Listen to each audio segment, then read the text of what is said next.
Hello दोस्तों। कैसे हैं सब। आज की हमारी प्रॉब्लम ऑफ द डे है वैलिड ट्रायंगल नंबर।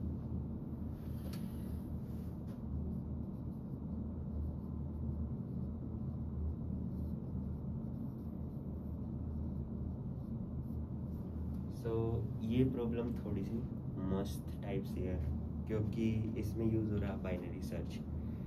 कहाँ यूज़ हो रहा, कैसे यूज़ हो रहा और क्या सोच के किया जा रहा। क्वेश्चन हमारा देखने में बहुत ही ज़्यादा सिंपल है, मैथ्स का छोटा सा कॉन्सेप्ट है और इस पूरे के पूरे क्वेश्चन में जो लास्ट में एक छोटी सी ट्रिक है वो बहुत ही कमाल की है हमारी। तो क्वेश्चन को पहले समझने की कोशिश करते हैं। हमारा क्वेश्चन शुरू होता है सिंपल सी चीज़ से कि हमें एक वेक्टर दिया एरे, ठीक है। इस एरे में हमारे पास कुछ नंबर्स है, ठीक है। तो जो हमें ये एरे प्रोवाइड किया गया, हमें बताना कितने valid triangle possible. Valid triangle, ठीक है। तो मैं पहले सिंपल अप्रोच ब्रूट फोर्स से शुरू करें। ब्रूट फोर्स, ठीक है। वैलिड ट्रायंगल्स कौन से ट्रायंगल्स हो? वैलिड ट्रायंगल्स वो हो, let's say triangle A B C, length है तीनों साइड में। तो अगर a plus B greater than C, b plus C greater than a plus C greater than, ये तीनों कंडीशन अगर फुलफिल है then this triangle can be made, बनाया जा सकता है ये ट्रायंगल, ठीक है। अगर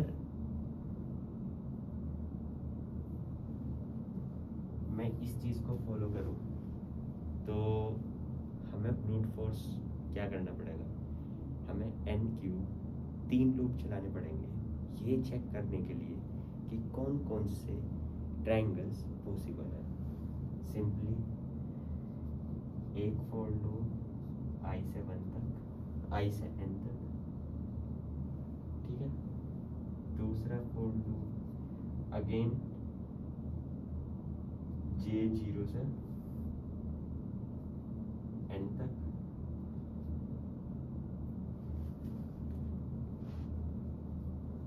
n-1 ले लो क्योंकि 0 इंडेक्सिंग है, ठीक है। एंड सिमिलरली k 0 से n-1 तक, हर बार यहाँ पे कंडीशन डाल दूंगा if i equals to j तो कंटिन्यू, ठीक है। Similarly if k equals to i और k इक्वल्स टू j तो भी कंटिन्यू, ठीक है। अदरवाइज चेक करो ये कंडीशन तीनों, और अगर फुलफिल है तो आंसर को कर दो प्लस प्लस। आंसर है हमारा क्या, काउंट बेसिकली, ठीक है। और लास्ट में कर दो फिल्टर। अब ये जो पूरा प्रोसेस है ये हमारा O ऑफ n क्यूब पे चलेगा। अब हमारा ये प्रोसेस चला O ऑफ n क्यूब पे, यहाँ पे और क्या ऑप्टिमाइजेशन हो सके। अब तुम कहोगे यार ये 3 कंडीशन यहाँ पे चेक करो, तो कैसे चेक करो, तो मेरे दिमाग में आया सॉर्टिंग कर लो। सॉर्टिंग से पता होगा हमें कि ये छोटा कौन सा बड़ा कौन सा। अब ये जानना क्यों है, ठीक है। पहले यहाँ तक तो समझिए, सिंपल 3 लूप चलाए, ब्रूट फोर्स है, तीनों कंडीशन चेक करी, अगर फुलफिल्ड है डन किया, खत्म बात, ठीक है। अब इसमें एक दिक्कत है, क्या दिक्कत है, रिपीटिशन। कैसा रिपीटिशन, सेम कॉम्बिनेशन बन सकता है।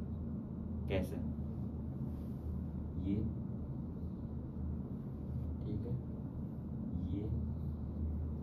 ये लेट से है हमारा I, ये लेट से है हमारा J, और K आ गया हमारा ये। ठीक है, इस कंडीशन में ये बोलेगा ठीक है, डाल दो। अब I बड़ा यहाँ पे, ठीक है, J बड़ा यहाँ पे, क्योंकि J 0 से और K आया यहाँ, ये फिर से कंडीशन फुलफिल हो जाएगी, फिर से काउंट, आंसर जो है हमारा प्लस प्लस हो जाएगा। तो रिपीटिशन, सेम ट्राइंगल दो बार। इससे कैसे बचेंगे? इससे बचने के दो तरीके हैं। ब्रूट फोर्स में मैं गंदे तरीके बता रहा, फिर एक अच्छा तरीका बताऊंगा जो असली क्वेश्चन करने का तरीका है। इसमें मैं यहाँ डाल दूंगा सेट वेक्टर st, ठीक है, और इस सेट के अंदर में ये तीन का I J K का कॉम्बिनेशन डाल दूंगा हर बारी, ठीक है, और लास्ट में रिटर्न क्या करूंगा? सेट का साइज, अगर कंडीशन फुलफिल्ड है तो। ठीक है, समझ आइए, ब्रूट फोर्स का ये तरीका है। अब नेक्स्ट स्टेज पे हो गए।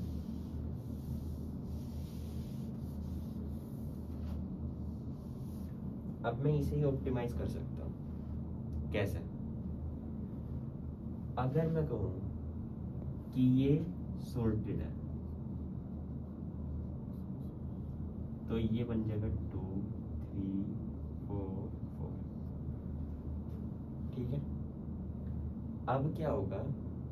अब अगर I प्लस J बड़ा है K से, अगर A of I plus A of J बड़ा है A ऑफ K से, तो बची हुई जो दो कंडीशन है वो हमेशा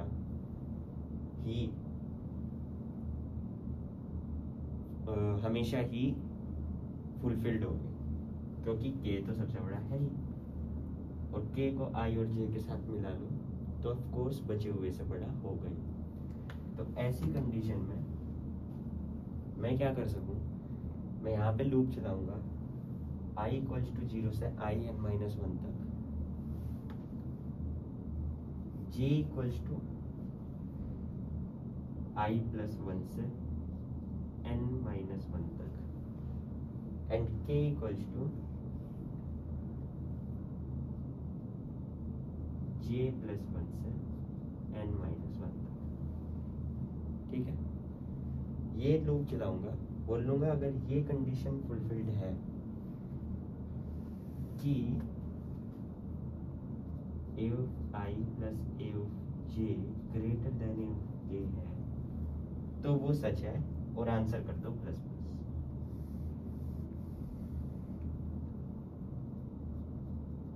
और रिटर्न कर दो आंसर, ठीक है।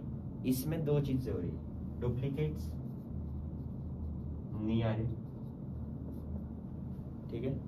दूसरा, हमें फालतू की कंडीशन चेक नहीं करनी पड़ रही रहती। तीसरा, कोई तीसरी चीज का यूज नहीं करना पड़ रहा STA स्पेस कॉम्प्लेक्सिटी बढ़ाने के लिए। लेकिन इसकी भी कॉम्प्लेक्सिटी OONQ भी है, ठीक है।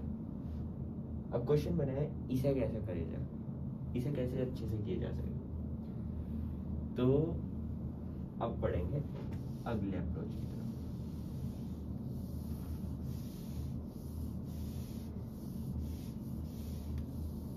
ठीक है, हमारे नेक्स्ट अप्रोच क्या है? हमारा नेक्स्ट अप्रोच ही होगा वर्ड डायग्राम सॉर्टेड। अगर एरे है और सॉर्टेड है तो दो चीज के आने के चांसेस 90% है, ग्रीडी या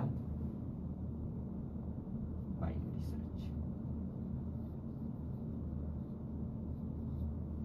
ठीक है। अगर ये दोनों चीज में से कोई ना कोई होने के बहुत चांस है, अगर हमें एलिमेंट को फाइंड करना है या कोई कैलकुलेशन करनी है। तो अब हम यहाँ यूज करेंगे इसका। कैसे? हमने कर लिया सॉर्ट,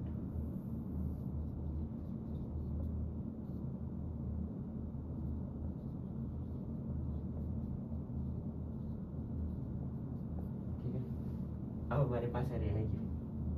अगर हमारे पास ये एरे है तो सबसे बड़ा एलिमेंट उठाओ, उल्टा रिवर्स चलेंगे।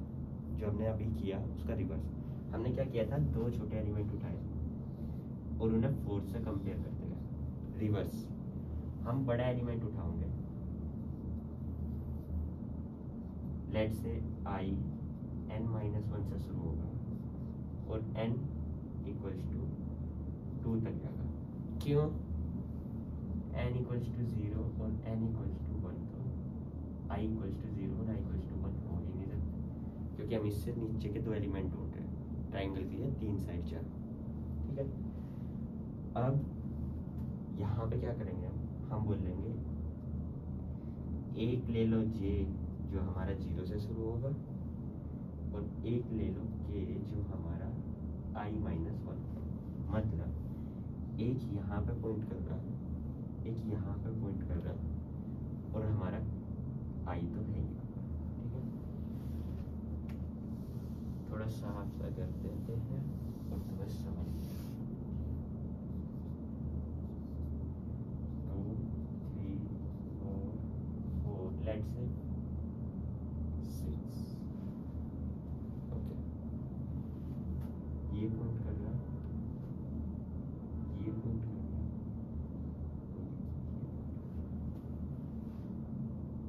ठीक है।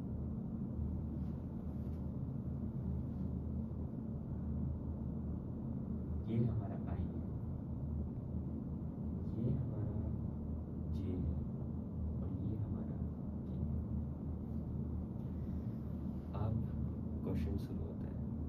हम कह रहे हैं अगर जब तक j लेस देन k है, ठीक है, और अगर a of j plus a of k greater than a of i से, तो आंसर में प्लस करता हूँ k माइनस j, ओके, और k को कर दो माइनस माइनस, अदरवाइज j को कर दो प्लस प्लस, और यहाँ पे रिटर्न कर देंगे आंसर। अब मैंने जो लिखा मैं इसे समझाने की कोशिश करता हूँ। मैं कहा देखो, अगर इसका सम और इसका सम इससे बड़ा है तो ये सारे जो बीच में ट्राइंगल्स बने विद दिस फिक्स, ये फिक्स बना लो,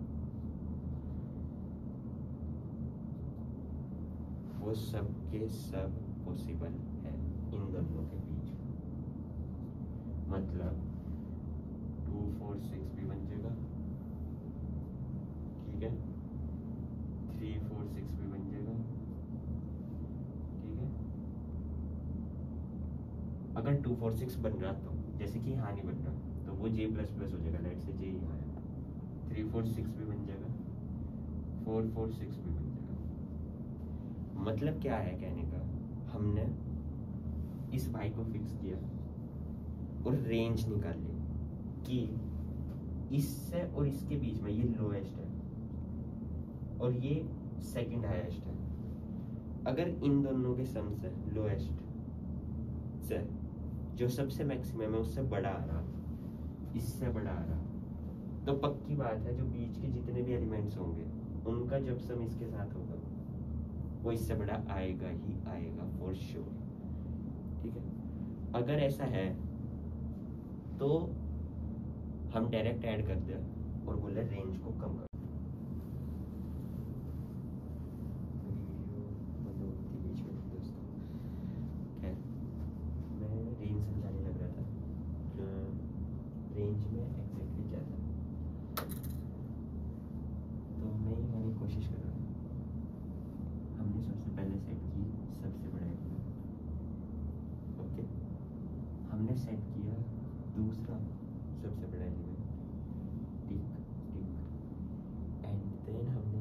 गया सबसे छोटे एलिमेंट्स, और हमने कहा वो रेंज पता लगाओ जहाँ से जहाँ के बीच में minimum plus second largest is greater than largest, minimum plus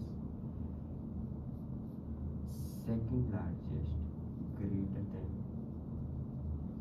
largest. इससे क्या होगा, हमें पता चलेगा जो मिनिमम से सेकंड लार्जेस्ट के बीच में एलिमेंट्स है वो सब के सब 100% कंडीशन को सेटिस्फाई कर रहे होंगे, ठीक है। इसलिए हम क्या करेंगे, सबसे पहले सेट किया लार्जेस्ट, देन सेट किया सेकंड लार्जेस्ट, एंड देन वो रेंज पता लगा। अब मेन चीज़ आती है टाइम कॉम्प्लेक्सिटी। पहले वाले वो अप्रोच में हम क्या कर रहे थे, पहले वाले अप्रोच में आई ले लेते हैं स्टार्टिंग में जो जाएगा लास्ट तक, जे ले लेते हैं जो जाएगा लास्ट तक, और के ले लेते हैं जो जाएगा लास्ट तक। 3 लूप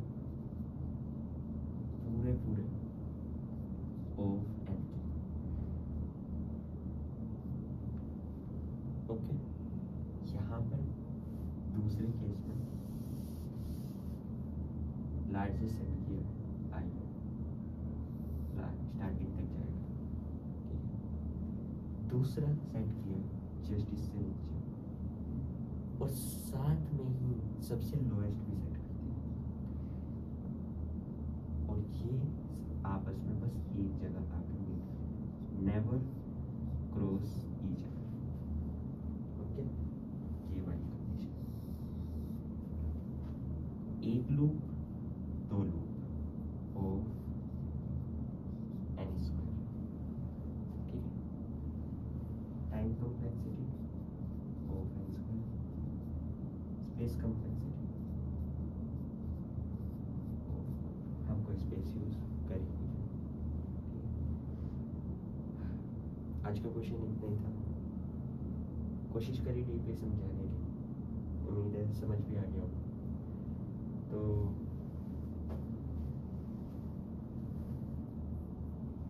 मेन चीज़ ये है कि तुम लोग कंसिस्टेंसी रखो, कंसिस्टेंसी ही डीएसए का सोल है, ठीक है। मैं एक दिन बैठूं पूरे मोटिवेशन के साथ, दबा के 3-4 हार्ड प्रॉब्लम लगा लेता हूँ, और 2-3 दिन फिर रेस्ट, कुछ नहीं होने का। ये सारा का सारा गेम ही पैटर्न का है, और दिमाग में पैटर्न्स तब समझ आएंगे जब तुम डेली प्रैक्टिस करोगे, उसी इन्वायरमेंट में रहोगे, उसके बारे में सोचोगे। बिल्कुल गेम्स की तरह है, रोज़ प्रैक्टिस करोगे तो तुम्हें बास्केटबॉल की ड्रिबल और तुम्हारी क्रिकेट की स्टैंस सब चीज़ समझ आ जाती है। लेकिन अगर तुम बीच में लैग करने लगोगे तो वो चीज़ भी छूटती चले जाएगी। सिमिलरली डीएसए के साथ है, रोज करो, इसलिए minimum problem of the day करो, मिनिमम, और स्पेसिफिक क्वेश्चन कर सको तो मच बेटर। लेकिन ये मैं मानता हूँ मिनिमम है, इनकी वजह से आपके दिमाग में ना पैटर्न बने। और दूसरी मेन चीज़ है जो मैं बहुत ऑब्जर्व की, 3rd और 4th ईयर का बच्चा कहेगा सर 2nd ईयर में आया और वो बंदा एक शीट कर रहा और वो तो बहुत जल्दी जल्दी क्वेश्चन कर रहा, मुझे तो क्वेश्चन ही समझ नहीं आता। जब वो शीट कर रहा और उसमें उसे पता कि इस वाले टॉपिक में सिर्फ डी भी लगेगा, इस वाले टॉपिक में सिर्फ डी ग्रेड ही लगेगा, बीएफएस लगेगा, डीएफएस लगेगा, तो वो और कुछ सोचता ही नहीं, समझिए। उसे पैटर्न पता, वो क्वेश्चन कर लेगा। अगर मैं तुम्हें पैटर्न बता दूँ तुम भी क्वेश्चन करने लग जाओगे एक टाइम के बाद। बात है पैटर्न फाइंड करने की। जब आपके पास हज़ारों रास्ते हो तुम्हें दिमाग में सोचना कौन सा रास्ता करेक्ट है, ठीक है, विद मिनिमम टाइम। हर बार तुम एक रास्ता, एक तरीका है, तुम ऊपर से शुरू करो, कोशिश करो बाइनरी कैसे इसमें लग जा, रिकर्सिव कैसे लग जा, फिर डीपी कैसे लग जा, 1000 चीज़ें कैसे लग जा, कुछ ना कुछ तो चली जाएगा। इतना टाइम नहीं है, इतना दिमाग नहीं है, ठीक है। तो हमें ये पैटर्न फाइंड करना ही कंसिस्टेंसी से होगा। सीधी सी बात है भाई, साइंस है। दिमाग के न्यूरॉन्स पे मेलेनिन के कवर चढ़ता चले जाएगा और तुम चीज़ों को समझने लग जाओ। और लगे रहो, मेहनत जितनी करोगे। स्मार्ट वर्क यही है। स्मार्ट वर्क ये नहीं है कि कोई शॉर्टकट है। स्मार्ट वर्क यही है कि सही तरीके से हार्ड वर्क करो, समझ रहे? उसका तरीका यही है, और कोई तरीका नहीं। कुछ भी हो जाए, कोई 7 महीने 8 महीने में कर रहा है तो वो एक्स्ट्रा टाइम भी दे रहा, 6-7 घंटे इसी को दे रहा, ठीक है, ज़्यादा जल्दी चीज़ों को कवर अप कर रहा। बट 2 महीने में सिखाने वाला ज़्यादा लगा 3 महीने में सिखाने वाला, मैं तो नहीं मानता। तो यही है, करो मेहनत, डट के मुकाबला करो, लगे रहो, हर दिन करो, आज नहीं कल रिजल्ट आएगा अगर तुम लगे रहो, और कुछ नहीं। मिलते हैं फिर कल की प्रॉब्लम।